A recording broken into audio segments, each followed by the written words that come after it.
ജാമ്യം തന്നില്ല. സാർ, കേസിൽ വിഗ്രഹമോഷണം കൂടി ഉൾപ്പെട്ടതുകൊണ്ട് സ്റ്റേഷനിൽ നിന്ന് ജാമ്യം തരാൻ പറ്റില്ലെന്ന്. നാളെ കോടതിയിൽ നിന്ന് ജാമ്യം എടുക്കണം.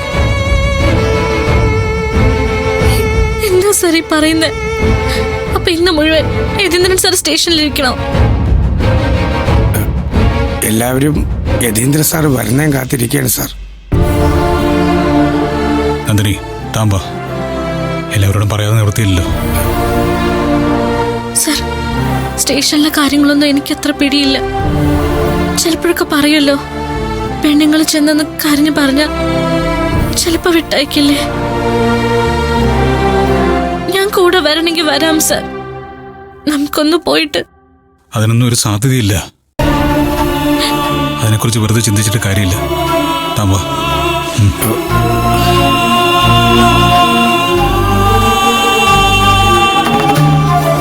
മോളെ, വാ മോളെ, വാ.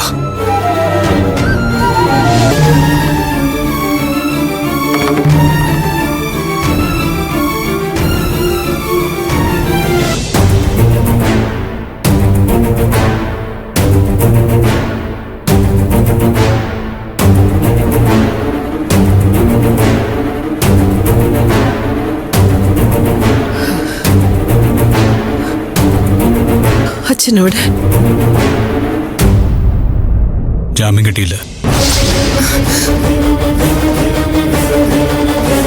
എന്തുപറ്റി? അഡ്വക്കേറ്റ് ഇതുവരെ വന്നില്ലേ? വന്നു. എന്നിട്ട് സൂര്യ, എന്താ പറ്റിയേ? എന്താ ജാമ്യം കിട്ടായിരുന്നേ? അങ്കിൾ, കേസ് വിഗ്രഹമോഷണം ആയതുകൊണ്ട് അവർക്ക് വിഗ്രഹമോഷണം അന്വേഷിക്കുന്ന ഇൻവെസ്റ്റിഗേഷൻ ടീമുമായിട്ട് ഡിസ്കസ് ചെയ്യേണ്ടി വരും. നാളെ രാവിലെ കോടതിയിൽ നിന്ന് ജാമ്യം എടുക്കാന്നാ പറയുന്നത്. അപ്പോ ഇന്ന് രാത്രി അങ്കിൾ ലോക്കപ്പിലാണോ? DYSP അച്ഛനെ നന്നായിട്ട് അറിയുന്ന ആളാ. അച്ഛനോട് മാന്യമായിട്ടാണ് പെരുമാറുന്നത്. വിഗ്രഹമോഷണത്തിൽ പ്രതി എന്ന് സ്ഥാപിച്ചെടുത്താൽ കിട്ടുന്ന മാന്യമായ പെരുമാറ്റം അല്ലേ? അബദ്ധം കാണിച്ചത് ഞാനാ. ഇവന് പകരം ഞാൻ പോയാൽ മതിയായിരുന്നു. ആര് പോയാലും ഇത് തന്നെയാണ് സംഭവിക്കാൻ പോകുന്നത്. അത് പോകുന്നവരുടെ മിടുക്ക് പോലിരിക്കും. തെറ്റായ ഒരു കാര്യത്തിന് വേണ്ടി കരുതി കൂട്ടി അപമാനിക്കുമ്പോ അത് ചോദ്യം ചെയ്യാനുള്ള ചങ്കൂറ്റം വേണം. അല്ലാതെ അടുക്കളയിൽ കിടന്ന് കുരച്ചാ മാത്രം പോരാ. അരുതാ, ആവശ്യമില്ലാത്ത കാര്യങ്ങൾ വെറുതെ സംസാരിക്കണ്ട. ഞാൻ ഏത് കണ്ടീഷനിലാണ് തിരിച്ചു വന്നിരിക്കുന്നതെന്ന് തനിക്കറിയില്ല. വെറുതെ എന്റെ നിയന്ത്രണം നഷ്ടപ്പെടുത്തിയാണ്ടല്ലോ. നിർത്ത്.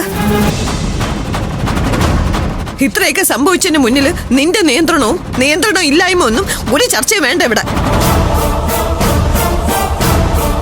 നാഴിക്ക് 40 തൊട്ട് നീ പറയുന്നുണ്ടല്ലോ, സൂര്യ വിചാരിച്ച അത് നടക്കും ഇത് നടക്കും, സൂര്യ ഒന്ന് ദേഷ്യപ്പെട്ടാൽ ഈ ഭൂലോകം മൊത്തം കത്തി നശിക്കുന്നൊക്കെ. അതൊക്കെ അങ്ങ് പോലീസ് സ്റ്റേഷനിൽ സ്വന്തം അച്ഛൻ കസ്റ്റഡി കിടക്കുമ്പോ നിനക്ക് കാണിക്കാൻ പറ്റിയില്ലല്ലോ. അത് പിന്നെ എങ്ങനെയാ? ആരെ കൊണ്ട് ഇതൊക്കെ സംഭവിച്ചത്? ദേ ഇവളെ കൊണ്ടല്ലേ. നന്ദിനി ഈ കാര്യത്തിൽ എന്ത് തെറ്റാണ് ചെയ്തത്? എന്തിനാ വെറുതെ നന്ദിനി കുറ്റം പറയുന്നത്? പിന്നെ ആരെയുടെ കുറ്റം പറയണ്ടേ? ഡാഡി കുറ്റവാളി ആവാനുള്ള കാരണം ഉണ്ടാക്കിയത് ആരാ? ആ വിഗ്രഹം ഇവിടെ വച്ചേ പറ്റൂ, പൂജിച്ചേ പറ്റൂ എന്ന് ബലം പിടിച്ചതാരാ? ഡാഡിക്ക് അബദ്ധം പറ്റിയതാ. പൂജാവിധികളെയൊക്കെ പറ്റി കർമ്മികളെക്കാളും അറിവുള്ളവളാ ഇവളെന്നാണല്ലോ ഡാഡി ധരിച്ചു വെച്ചിരിക്കുന്നേ.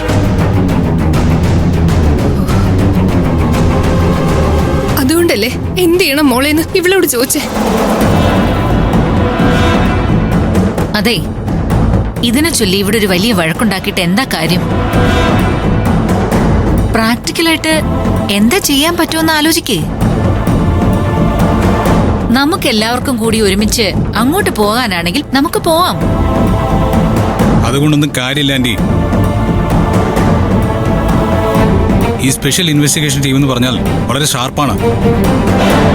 അവർക്ക് ഈ പറയുന്ന പോലെ ഓരോരുത്തർ പറഞ്ഞ് അഹങ്കരിക്കുന്ന വലിപ്പം മനസ്സിലാവില്ല. നിർത്തടാ. നീ പറഞ്ഞു വരുന്നതേ എന്നെയാണെന്ന് എനിക്ക് മനസ്സിലായി. നീ പറഞ്ഞത് ശരിയാണ്. ഞാൻ എന്റെ വലിപ്പം പറഞ്ഞ് അഹങ്കരിക്കാറുണ്ട്. അത് മദ്യപിച്ച് ബോധം കെട്ട് ഉറങ്ങി ആഴ്ചകളും മാസങ്ങളും വർഷങ്ങളും കടന്നു പോകുന്നത് അറിയാത്ത അവസ്ഥയിലല്ല. ജീവിതത്തിലെ ഓരോ മിനിറ്റും കടന്നു പോകുന്ന കഷ്ടപ്പാട് അറിഞ്ഞിട്ടാ. നേട്ടത്തിനെ കുറിച്ച് ഞാൻ പറഞ്ഞിട്ടുണ്ടെങ്കിൽ അത് നേടിയതിന്റെ പേര് തന്നെയാ. അതില് നിനക്ക് എന്തെങ്കിലും സംശയമുണ്ടോ? ആന്റി, എന്താ ഇപ്പൊ ഇവിടെ സംഭവിക്കുന്നത്? ഇതിപ്പോ നാളെ ജാമ്യം കിട്ടി അങ്കിള് തിരിച്ചു വരുമ്പോഴേക്കും അതിനേക്കാൾ വലിയ പ്രശ്നമായിരിക്കുമല്ലോ നമ്മുടെ വീട്ടിൽ നടക്കാൻ പോകുന്നത്. മാഡം ആരോട് വേണമെങ്കിലും ചോദിച്ചു നോക്ക്. ഒരു പൂജാരിയോടോ ജോത്സ്യനോടോ ആരോട് വേണമെങ്കിലും. നമ്മുടെ കയ്യിലേക്ക് വന്നൊരു വിഗ്രഹം നമ്മൾ വലിച്ചെറിയുന്നത് വലിയ പാപമാണെന്നായിരിക്കും അവര് പറയുക. ഈ കുടുംബത്തിന് അതൊരു ക്ഷീണാവരുതെന്നേ ഞാൻ കരുതിയുള്ളൂ. അല്ലാതെ മതിയാക്കടി. ഇനി നിന്റെ കള്ള കണ്ണീരും കൂടി എടുത്ത് വിളമ്പണ്ട. മര്യാദയ്ക്ക് നീ എന്റെ മുമ്പിൽ നിന്ന് പോ, അല്ലെങ്കിൽ ഞാൻ എന്താ ചെയ്യുന്നതെന്ന് എനിക്ക് പറയാൻ പറ്റില്ല. ഓ നന്ദിനിക്ക് പറയാനുള്ളത് നന്ദിനി വ്യക്തമായിട്ട് പറഞ്ഞു. ഇനി അതിന്റെ മേലില് എന്തെങ്കിലും ചെയ്യാനുണ്ടെങ്കിൽ ഇപ്പൊ അങ്ങ് ചെയ്തു. അല്ലാതെ ഞാൻ നന്ദിനിയും കൊണ്ട് ഇവിടുന്ന് പോയതിനു ശേഷം എതിരാളികൾ ഇല്ലാത്തടുത്ത് വെല്ലുവിളിച്ച് ആളാവുന്ന ഒരു ശീലം ഉണ്ടല്ലോ പത്മ മേഡത്തിന്. അതങ്ങ് ചെയ്യണ്ട. നന്ദിനി താൻ വാ. നീ എന്താ നോക്കിയിരിക്കുന്നേ? വരാനല്ലേ പറഞ്ഞേ?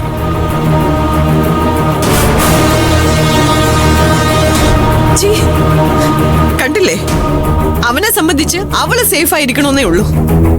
അവളെ ആരും ഒന്നും പറയാൻ പാടില്ല. അത് കോട്ട കെട്ടി അവനങ്ങ് കാത്തോളും.